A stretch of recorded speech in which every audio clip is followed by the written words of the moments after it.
Hi everyone, Dylan Gowan here. Welcome back to another installment of Overkill Reviews, BangerTV's weekly heavy metal review show. I'm back at the Banger Bar. Nothing really has been going on within my life. I decided to grow back my beard a little bit, so it's kind of in the awkward phase at the moment, so bear with me. Today, I'm going to be reviewing something a little bit different.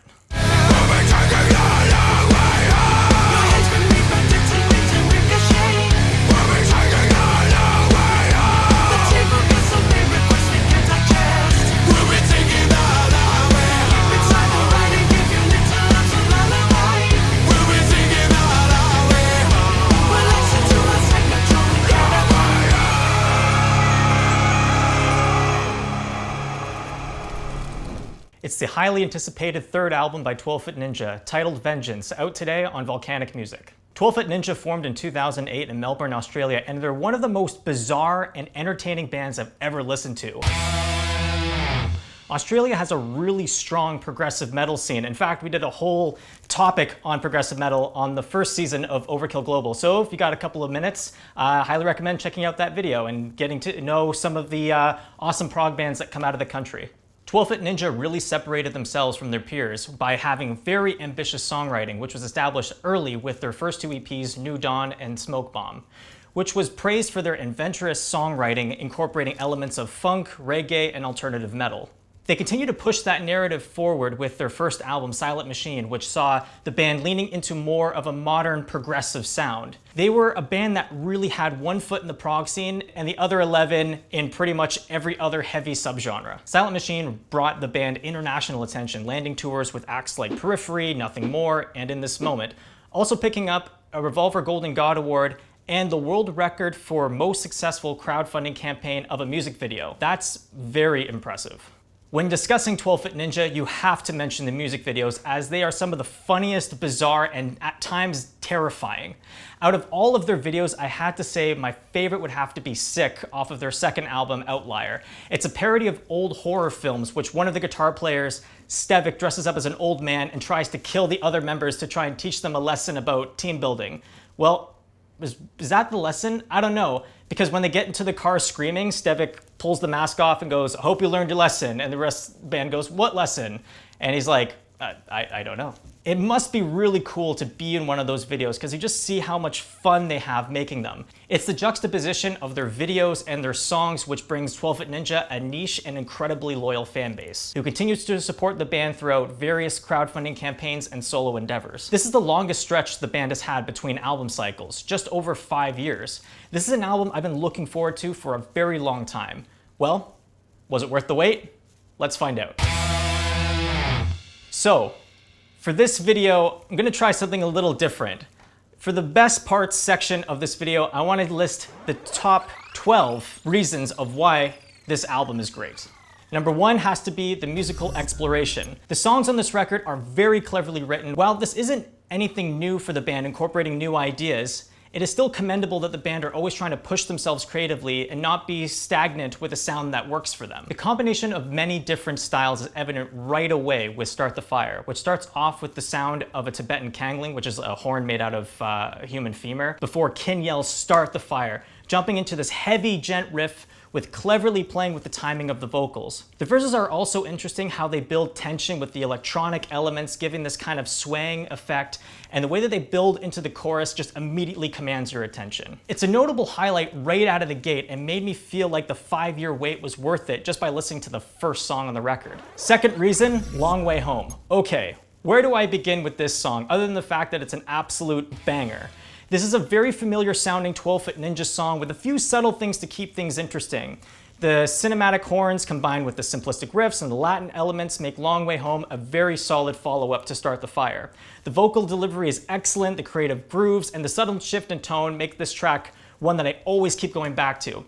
Plus, the music video has got to be the weirdest one, even by their standards. It's like if you took a children's cartoon and you mixed it in with the apocalypse, and also Uncle Brusnik, I think that's his name, is the stuff of nightmares. I am going to be double checking my closet every night for the next little while just to make sure that he's not hiding. He's behind me, isn't he? Number 3, the 80s charm. Throughout the whole entire album, one major difference between this record compared to others of 12-Foot Ninjas has to be the 80s electronic music throughout the entire album. It goes back and forth in tone between being very lighthearted, almost very pop sounding, to have it be very sinister and almost like the soundtrack to Blade Runner. A great example of this would have to be the song Shock to the System, which uses the 80s aesthetic really well throughout, not alienating their familiar sound, but kind of incorporating it to kind of enhance the overall theme of the song, which has to do with narcissism and how we rely so much on social media. And that whole thing is kind of tricky to navigate when you have all of these really far out ideas, but somehow they just managed to pull this off so well. Reason number 4, the other elements in their songwriting. This one kind of ties in with the first and third point, but there's a lot of genres not previously explored within 12-Foot Ninja's sound that they incorporate this time around the halfway point. The song I Don't Know, or IDK, has a lot of genres blending into it. There's elements of hip hop, acid jazz, and chiptune music thrown in, and while it sounds jarring, they're able to combine them all really well. It kind of reminds me a bit of Portrait 1 from New Dawn, how it's this really catchy tune, and I can't help but laugh at all the subtle changes. There's this one section where it hints at this Meshuggah part, but then it jumps into this like really upbeat wham part, which brings me to my 5th point. It's simple yet unpredictable. The songs are simple in terms of their structure, but they're very unpredictable in terms of how they're written. And a perfect example would be the title track, Vengeance. The song really has only 2 parts, an extended verse and a heavy chorus, but the way that they build both parts makes it very memorable. There's a ton of cool percussive elements that are thrown in that are very industrial inspired, and it's almost like the band is kind of like starting up a machine and then it's fully powered up in the chorus. And the melody and the rhythmic elements, it really sticks into your head, and it has this push-pull effect throughout the whole entire track. It's a very different song from the band, but it's a really welcome addition, and I think this is a song that is definitely worthy of being the title track. Number 6, The Break in the Chaos. Just over the halfway point, you get introduced to kind of the more far out ideas and arguably the non-metal side of 12-Foot Ninja. They kind of throw this in, like with tracks like Luna from Silent Machine, as well as Monsoon from Outlier. The band always throws in these songs, and it shows that their strengths are just not in the metal scene, but also in funk, in reggae, in Latin music, pretty much in every genre that you can think of. But it's great to have that break in the chaos, because what comes after is probably one that is incredibly unexpected within 12-Foot Ninja's discography. Number 7, the heaviest song pretty much in 12-Foot Ninja's history, that being Culture War. Okay, Culture War is by far 12-Foot Ninja's heaviest song to date. Forget One Hand Killing or Clarion or Dig for Bones, this is the heaviest song. It starts off with this creepy piano before jumping into total mayhem. Lots of thrash elements, fast tremolo picking, tribal tom patterns, and the melody and the groove in the chorus really stands out on this record. There's also a few blast beats thrown in, which is surprising since they've never really thrown it into any of their songs previously. And then right in the middle, there's this mariachi section before it delivering the heaviest section ever in their history. You get lost in the song and how intense it is. I'd be very shocked if they didn't play this song live. So number 8 would be the lyrics. The theme on this album jumps around a bit, but has similar topics brought out throughout. There's a lot of lyrics which are, while satirical at times, deal with very heavy social and political issues. The lyrics observe how humans have become a lot more narcissistic with social media, as I mentioned with songs like Shock to the System, and how divided we are as society and how cruel that we can be online to each other. Oh God, just even looking at some of the YouTube comments, whew. Yikes. 12-Foot Ninja chooses to look at extremist ideologies on the entire political spectrum and make fun of it, which shows a lot of double entendres throughout the whole entire album.